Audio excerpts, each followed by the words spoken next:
আমি তো কোনো ফুৎকারের এমপি ছিলাম না, আমি তো এদেশের জনগণের দ্বারা নির্বাচিত এমপি ছিলাম। এই যে আপনারা শুনলেন, তিনি বললেন কি যে তিনি জনগণের ভোটে এসেছেন। কত বড় মিথ্যা বললেন কথাটা। সারা দেশের মানুষ সাক্ষী যে 24-এ নির্বাচনটা কিভাবে নির্বাচন হয়েছিল। এটা পাতানো নির্বাচন হয়েছিল।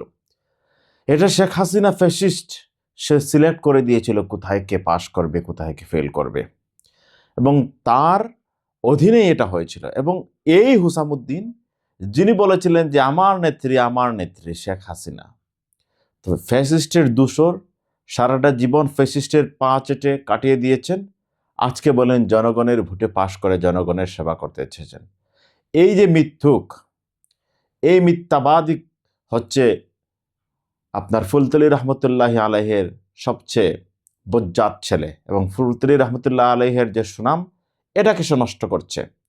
এই জন্য জনগণকে বলি, আপনাদের এলাকায়, যার এলাকায় এই হুসামুদ্দিন, যারা ভালোবাসে তারা ভালোবাসুক, সাধারণ মানুষ আপনারা এই হুসামুদ্দিনদের বয়কট করুন।